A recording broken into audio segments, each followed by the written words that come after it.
Welcome, ladies and gentlemen, to another edition of Fishing at Night at Lake Jennings with Dr. Todd Curry.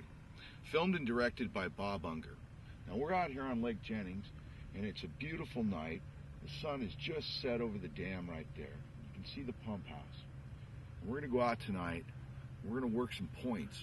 We're going to try to find some fish that are concentrated on these points. And they're eating crawdads after the spawn, and they're cleansing themselves.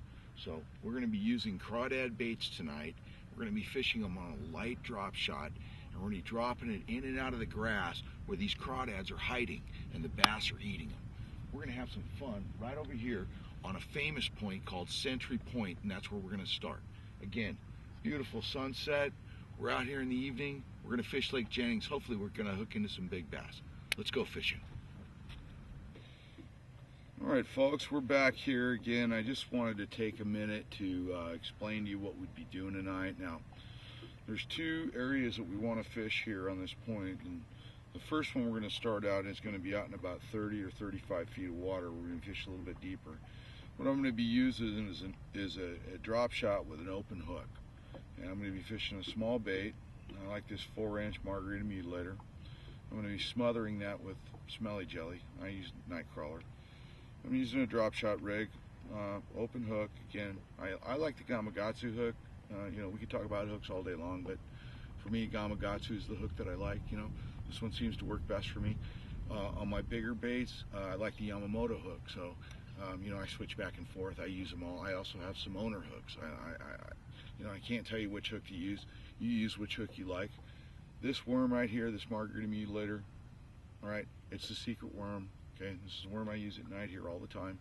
For some reason, the combination of brown, blue, and purple seems to really work well here at night. So we're going to give this a shot here. We're going to go out in 30 feet and see if we can get anything to bite. All right, we'll be right with you. All right, well, we've worked out here in 35 feet, and we've had a little bit of markings on the meter, but mostly what I've heard now, and when I'm listening, I'm hearing fish boiling on the shore. So we're changing our strategy. We're going to move up here. We're going to try fishing on the shore now. We're switching a little bit. It's dark. We're switching to all black, and we're going to move right up on the shore and fish shallow. All right. Hopefully we're going to get some here in the next few minutes.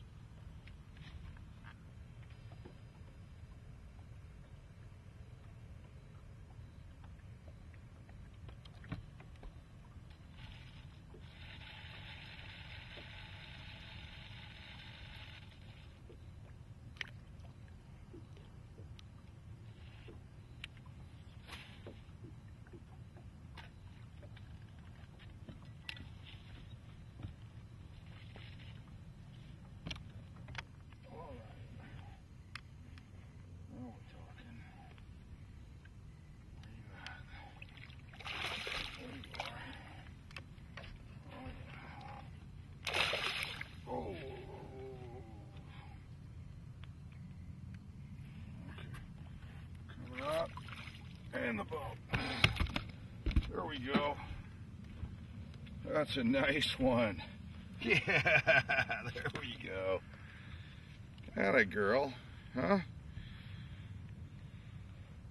Well, I've tried 1, 2, 3, 4, 5 rods now. And what I came to the conclusion was that they were up there chasing bait fish, probably bluegill, something right up on the shore. So what I did was switched up, and I went to a weightless bait, a Senko, and flopped out here on the deck. This is what it looks like. And so again, he took that in. He thought it was a bait fish, and we were just sitting here right off the point again. Probably up in about 10 feet of water. I'm going to put him in a live well. We're going to throw out and try to catch another one. Figured out what's going on. It took a little while. We've been here for maybe an hour or so. But sometimes that's what you got to do. It's a process of elimination. So, again, beautiful bass. Look at the gut on that thing. Woohoo. All right, going to put it in the live well.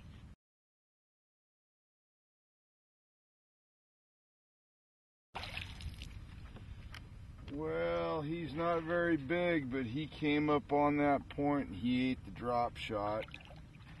We got ourselves another nice little bass here. looky there. Yeah. I don't know. I don't think he's a keeper. I think he's a little too small. It's just a yearling. We're going to let that one go. Come back and get him later. But what we do know is that the fish are up on this point, and they're coming up eating bait. I was swimming that worm up along that hill, and he came up and just whacked it. So, boy, he made a mess out of that drop shot, didn't he? There we go. Well, that was just fishing a 7-inch black power worm. Let's rethread that on there and show you how to do it. We're going to take it down to the bend, come through it, back onto the hook, and then we're going to bury that worm into the hook just like that, and that's how we're going to fish it, just like that. Alright, let's go out and catch another one. Had a nice little fish. Well, we didn't end up so well tonight. We only got two. A couple of nice bites again, 3-pounder. These fish again are out here. They're eating a lot of bait, and it's difficult. It can be tough, just like everything else. But these are quality fish you can catch out here. We're looking forward to seeing you next time, and we'll do another version of this shortly. This is Fishing at Night with Dr. Todd Curry at Lake Jennings, produced and directed by Bob Unger. We'll see you next time. All right, good night.